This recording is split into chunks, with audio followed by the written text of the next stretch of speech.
لو رايح الغردقة قريب شوف الفيديو ده.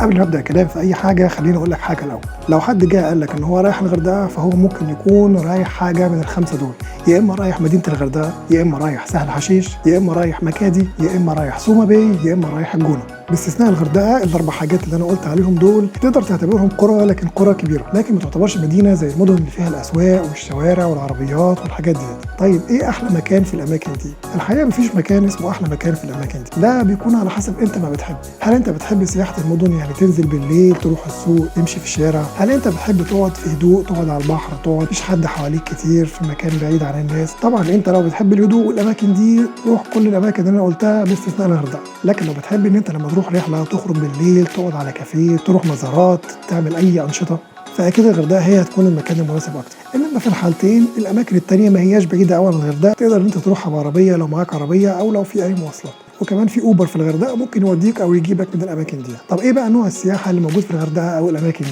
الاماكن دي كلها بتتميز بالسياحه بتاعت الشواطئ، السياحه بتاعت المنتجعات، السياحه بتاعت الغطس، سياحه السفاري. انما الغردقه والاماكن دي ما بتتميزش بالسياحه بتاعت الشوبينج او السياحه بتاعت الاثار او السياحه بتاعت المدن عموما. هي فيها كل الكلام ده كل حاجه، لكن مش دي الحاجات اللي بتميز الغردقه عن اي بلد تاني. طيب بالنسبه لاحسن وقت لزياره الغردقه او الاماكن دي، الحقيقه ومفيش وقت معين تقدر انت تزور فيه الغردقه، تقدر تزورها في اي وقت في السنه، لان درجه الحراره في الغردقه طول السنه بتكون من 22 ل 40 بالنهار، وتقريبا من 10 ل 28 بالليل. طبعا شهور الصيف هي اللي بتكون فيها الدرجات عاليه، لكن هو عموما تقدر تروحها في اي وقت وهتتبسط.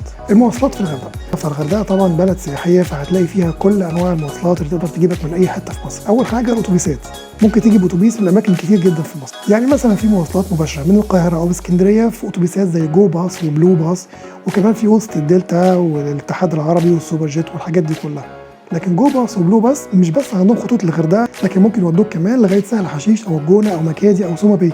لكن اتوبيسات غرب الدلتا والاتحاد العربي بتوديك الغردقه بس، فانت هتنزل الغردقه وهتركب اي حاجه عشان تروح الاماكن الثانيه دي. مش بس اتوبيسات، في طيران كمان، طيران من كل المطارات اللي موجوده في مصر، لكن طبعا مش كل الطيران دايركت على طول على الغردقه. يعني مثلا انت ممكن تحجز طياره من برج العرب في اسكندريه تطلع بيك ترانزيت على عمان في الاردن، وبعدين تيجي طالعه بيك على اسطنبول في تركيا، وبعدين تيجي طالعه بيك على انقره في تركيا تاني، وبعدين تيجي راجع بيك للغردقه.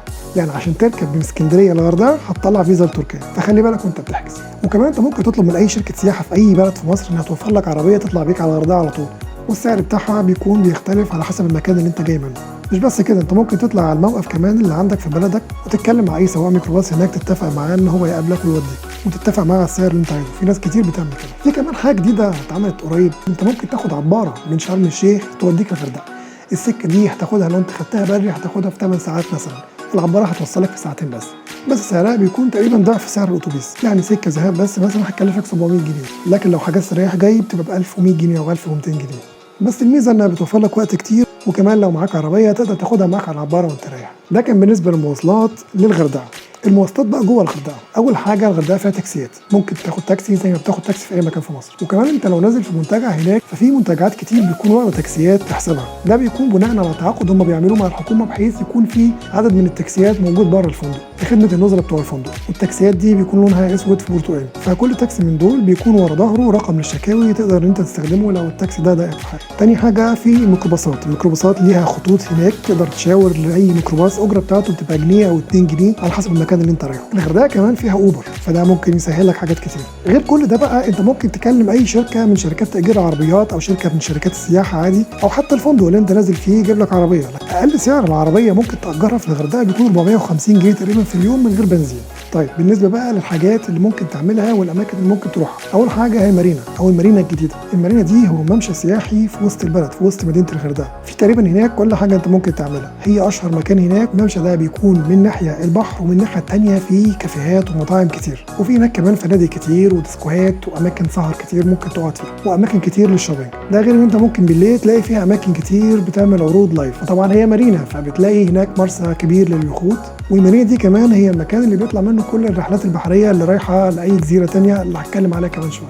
طيب تاني حاجة ممكن تعملها هناك هي ان انت تاخد مركب لجزيرة الجفتون. جزيرة الجفتون دي هي اكبر جزيرة من الجزر اللي موجودة في البحر الاحمر في الغردقة هناك. المكان ده بيتميز ان هو موجود فيه تلت طيور النورس اللي في العالم، وهي الجزيرة الوحيدة في الغردقة اللي مسموح للناس انها تنزل عليها.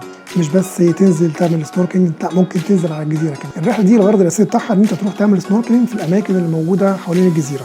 الرحلات دي بتطلع تقريبا من الساعه 9 الصبح وبترجع بعد العصر بشويه على الساعه 4 والساعه 5. التكلفه بتاعتها بتكون في حدود 250 او 300 جنيه على حسب النشاط اللي انت هتعمله هناك، والسعر ده بيكون شامل الغداء على المركب، ممكن كمان يكون شامل الحاجات اللي بتاخدها علشان تعمل بيها سنوركلينج حسب الحجز بتاعك.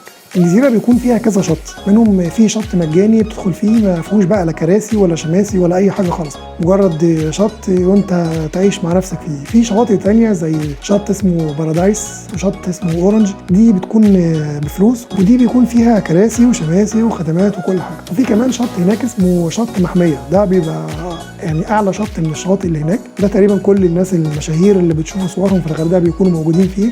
بس طبعا الرحله للشط ده بتكون مش اقل من 1000 جنيه. بتروح هناك بتلاقي كل الخدمات اللي انت عايزها، بيقدموا لك ويلكم درينك اول ما تروح، في هناك شماسي من البوث، والشط هادي جدا اكتر كمان من بقيه الشواطئ، ومفيش هناك بقى الازعاج بتاع الالعاب المائيه والحاجات دي. واكبر ميزه في الشط ده بالتحديد ان انت مش مرتبط بميعاد ترجع فيه، يعني بقيه الرحلات اللي بتروح اي شط من الشواطئ دي في الجزيره بيكون اخرك الساعه 5 ان انت ترجع، لكن هنا انت ممكن تطول شويه، ممكن ترجع بعد المغرب، ممكن ترجع بالليل على حسب اتفاقك مع المركب. الرحلات البحريه بقى اللي زي دي بتقدر تحجزها يا اما من المارينا نفسها يا اما من المكاتب بتاعت شركات السياحه اللي اغلبها بيكون في المارينا، او في مكاتب كتير في اماكن تانية بره المارينا، ممكن كمان الفندق يحجزها لك بس طبعا بتكون اغلى شويه، وفي شركات ممكن تحجزها بالتليفون. بس خلي بالك السعر بتاع الرحله دي ما بيكونش شامل الانتقال من اماكن بره الغردقه، يعني زي سهل حشيش او مكادي او حتى الجونه بيكون بتكلفه اضافيه، انما ممكن ينقلك من اي مكان جوه الغردقه. في برضه جزيره ثانيه اسمها جزيره ابو منقار، الجزيره دي قريبه من جزيره الجفتون، وسبب التسميه بتاعها ان هي شبه المنقار بتاع الطير كده. الجزيره دي بتتميز بقى ان هي فيها اشجار مانجروف كتير، وفي دلافين كتير حوالين الجزيره، وبرضه في اماكن الشعب المرجانيه حوالين الجزيره، بس ممنوع اي انشطه تحصل على الجزيره ديت، يعني ما حدش بينزل عليها. التكلفه بتاعتها تقريبا نفس تكلفه الرحله بتاع جزيره الجفتون. في كمان جزيره مجاويش، دي بتعتبر محميه طبيعيه فيها دلافين، فيها سلاحف وفيها طيور، طبعا كل الجزر تقريبا اللي هناك تقدر انت تعمل حواليها سنوركلينج. دي جزيره هاديه جدا، ما فيهاش اي خدمات، ما فيهاش اي مباني على الجزيره. اخر جزيره بقى اسمها جزيره شدوان، الجزيره دي موجوده في مكان اسمه مضيق كوبال، بيقولوا لها برضو هناك جزيره شكر. الجزيره برضو دي فيها شعاب مرجانيه كتير بس على شكل بقى عمودي اكتر، زي عواميد كده، عمق 40-50 متر تحت الميه. المنطقه دي فيها حوالي 7 سفن غرقانه، فطبعا اماكن السفن الغرقانه دي بتكون من المزارات اللي الناس بتروحها لما تعمل سنوركلينج او تتفرج عليها. الجزيره دي كان حصل فيها برضو ايام حرب الاستنزاف معركه كبيره بحريه اسمها معركه شدوان 22 يناير 70، وده اليوم اللي اختاروه عيد قومي هناك في البحر الاحمر. دي اشهر الجزر اللي هناك اللي تقدر تاخد مركب وتروح تعمل سنوركلينج فيها. من الحاجات بقى اللي ممكن تعملها تاني في الغردقه هو ان انت تزور الاكواريوم. الاكواريوم ده هو معرض كبير هو تقريبا الوحيد في مصر، ومن اشهر الاماكن واهمها اللي لازم تروحها في الغردقه. هتشوف هناك اشكال كتير جدا للسمك، وهتقضي تجربه مختلفه جدا ممكن ما تكونش عملتها في مصر قبل كده. الاكواريوم ده وقت افتتاحه كان فيه اكبر حوض سمك في العالم، والحوض السمك ده كان دخل موسوعه جينيس ساعتها. مش هتكلم كتير عن الاكواريوم ده لان انا عامل فيديو مخصوص من هناك، الفيديو جميل جدا وهيعجبك، وهتاخد قرار بعدها ان انت تروح المكان ده. شوف الفيديو من فوق من هنا، وهحط برضو اللينك بتاعه في الوصف تحت الفيديو ده.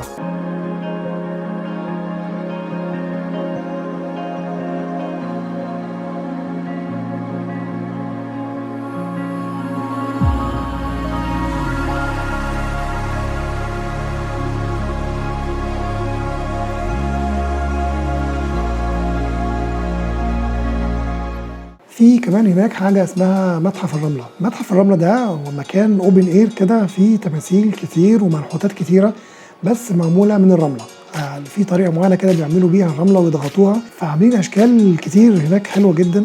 المكان ده بقى فيه مجسمات كتير جدا لشخصيات مشهورة، مجسمات تانية لأماكن مشهورة من الأماكن السياحية اللي موجودة في مصر. كمان في جزء تاني بقى في المتحف ده مخصص للمجسمات بتاعت الشخصيات الكرتونية والمشهورة بتاعت السينما العالمية، بتاعت هوليود بالتحديد. شخصيات سواء كانت شخصيات كرتونيه او شخصيات من الافلام بتاعت هوليود زي مارفل والحاجات دي.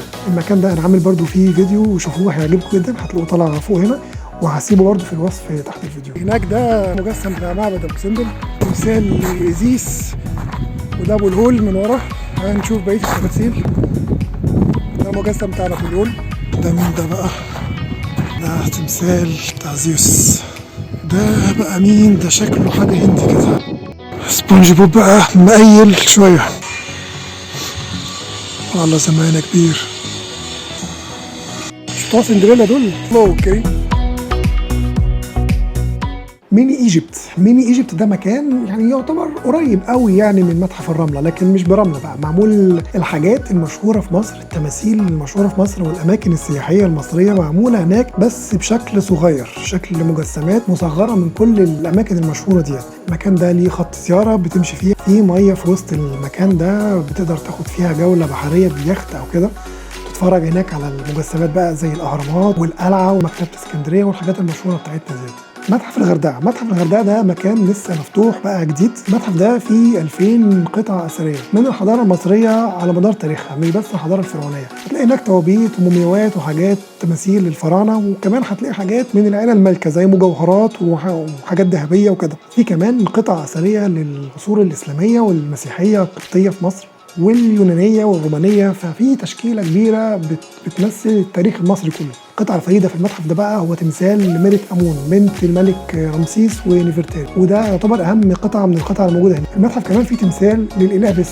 ده الاله بس، اله المسخره، يعني طلع فيه فعلا اله اسمه كده، الاله بتاع المرح وكده عند الفراعنه. من الحاجات برضو اللي ممكن تعملها في الغردقه هي الغواصه، رحله الغواصه دي بقى بدل الرحلات البحريه للناس اللي ما بتعرفش تعوم او بتخاف من الحاجات دي، فبتاخدك غواصه كده بتنزل الدور اللي تحت فيها وبتمشي في الاماكن بتاعه الشعاب المرجانيه، بيكون فيها شبابيك ازاز من تحت بتقدر تتفرج على الشعاب المرجانيه منها. التكلفه بتاعتها بتكون تقريبا نفس تكلفه الرحله البحريه. في هناك بقى كذا غواصه ممكن تاخدهم، اشهرهم غواصه اسمها غواصه السندباد. الغواصات دي بتقدر تحجزها وتركبها من المارينا اللي اتكلمنا عليها من شويه. حاجه كمان مهمه جدا وانا شايف ان اي حد لازم يروح هناك، لازم ان هو يجربها، السفاري في الغردقه. بس الميزه بقى في السفاري بتاع الغردقه ما بيكونش لمده ساعتين ثلاثه بالبيتش باجي وكده. التجربه هناك بتاعت السفاري بتكون كبيره شويه، بتركب فيها بيتش باجي وبتركب فيها عربيات سبايدر وبتركب فيها جمال، وبتروح فيها زياره لاماكن البدو جوه الصحراء، بتركب عربيه 4x4 وبتدخل لغايه جوه وبتشوف الحياه بتاعتهم عامله ازاي، وفي جبال ممكن تطلع جبال هناك. السوبر سفاري ده هو تقريبا احسن حاجه ممكن تعملها هناك، بس مش عايز اتكلم كتير عنه، انا عامل فيديو مخصوص ليه، الفيديو هيطلع فوق هنا وهسيبه لكم برده في الوصف تحت الفيديو ده. فاحنا خلصنا ركوب جمال وخيل وشفنا متحف الزواحف ده والصيدليه، وبعدين طالعين الجبل ده هناكل حاجه فوق كده ونيجي راجعين تاني الطريق العجيب اللي احنا كنا جايين فيه ده.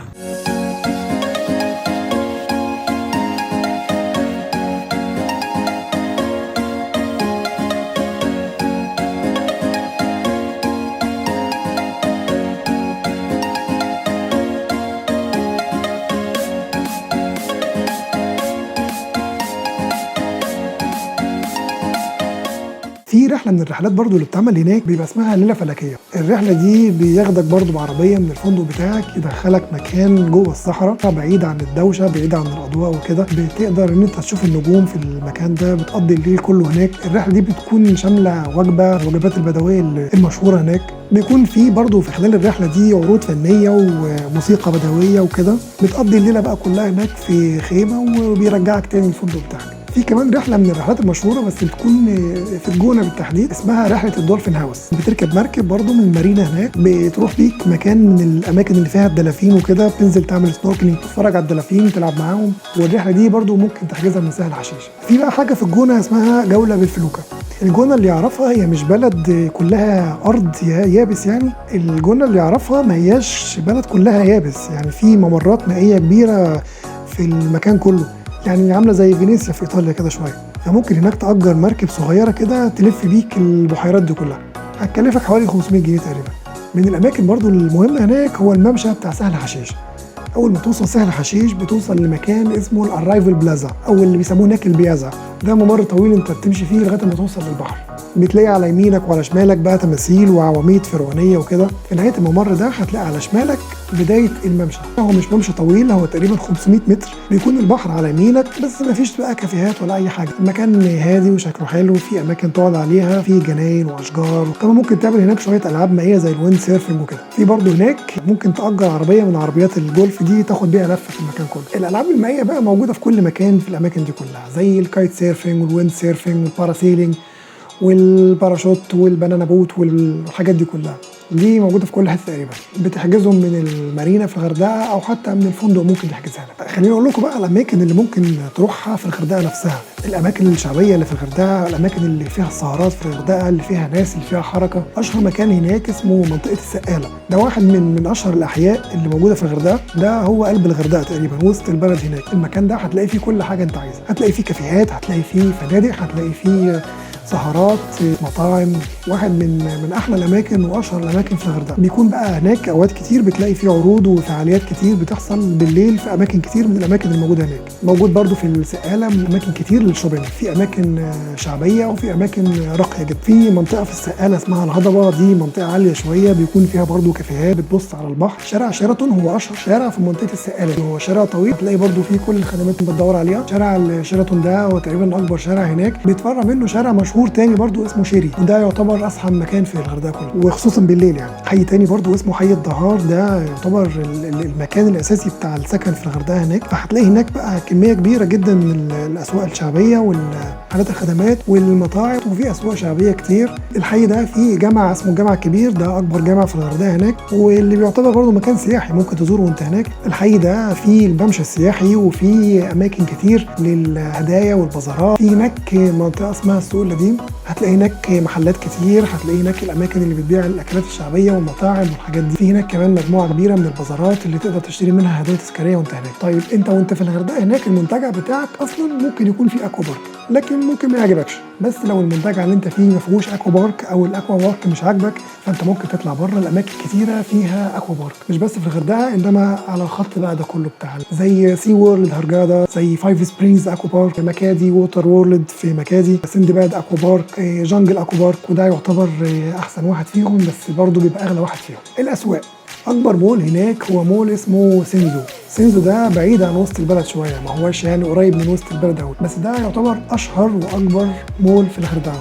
في هناك سوبر ماركت سبينيز، في مجمع للسينمات، في محلات كتير للبراندات المشهوره، مطاعم كتير، كافيهات كتير، فود كورت طبعا. في مكان للاطفال هناك، لالعاب الاطفال اسمه كيدزو، في واي فاي مجاني، في اي تي ام كتير، فروع لشركات الموبايلات. الميزه كمان ان هو عنده اتوبيسات بتتحرك كل نص ساعه من الغردقه، في كذا مكان بيتحرك منه اتوبيسات من الصبح لغايه بالليل، بتاخد الناس وترجعهم من الغردقه للمول. في مول تاني اسمه سبلاندا مول، ده مول كبير برضو بس قريب بقى من الغردقه، قريب في وسط البلد. في مول برضو اسمه سكالا، ده مشهور بالبراندات الكبيره. في برضو مكان اسمه مركز كيلوباترا، ده بيعتبر من احلى الاماكن هناك اللي ممكن تشتري منه هدايا تذكاريه. المطاعم والاكل بقى والكافيهات، الغردقه من البلاد اللي بتتميز باكل السمك جدا. زي ما اسكندريه بتتميز باكل السمك بتاع البحر المتوسط، فالغردقه بتتميز بالاكل السمك بتاع البحر الاحمر. ففي هناك كميه كبيره جدا من المطاعم بتاعه السمك، ومش بس المطاعم، انت ممكن طول ما انت ماشي تلاقي ناس بتبيع سمك في اي حته. بس من اشهر المطاعم بتاعه السمك هناك مطعم اسمه حلقه السمك.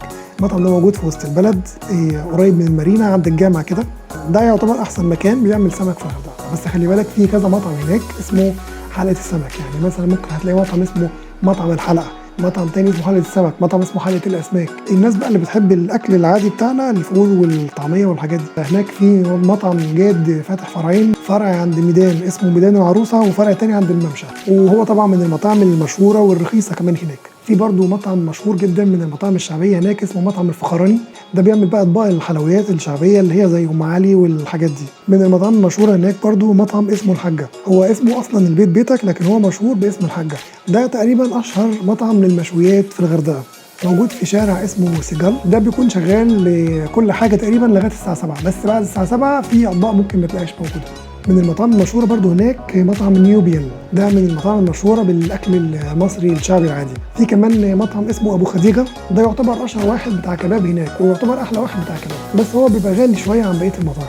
هو برضو بيقدم اطباق تانية زي البيتزا والفطير، وكمان بيقدم مشروبات. في مطاعم تانية مشهوره كتير في الغردقه زي مثلا مطعم بورديم، مطعم الكاريبي، نجم البحر، ساوث بيتش، جراند فيش، مطعم ديفينو، مطعم الفيل الابيض، وده من المطاعم الرخيصه والمشهوره هناك، ومشهور بالاكل التايلاندي، والشيفات اللي موجودين عنده كمان من تايلاند. وفي هناك كمان هارد روك، دي طبعا المطاعم المشهوره هناك، في بعضها غالي وفي بعضها مش غالي. انما لو عايز تقضيها فانت ممكن تنزل حي السقاله او الدهار او الاماكن الشعبيه اللي احنا قلنا عليها دي كلها، وانت هتتعامل عادي جدا، هتلاقي كل المحلات اللي انت عايزها. دي تقريبا كل حاجه انا كنت عايز اقولها. اتمنى ان انا اكون وصلت معلومات مفيده. لو في حاجه انا ما قلتهاش او حابب تعرفها ممكن تكتبها في الكومنت وهرد عليها.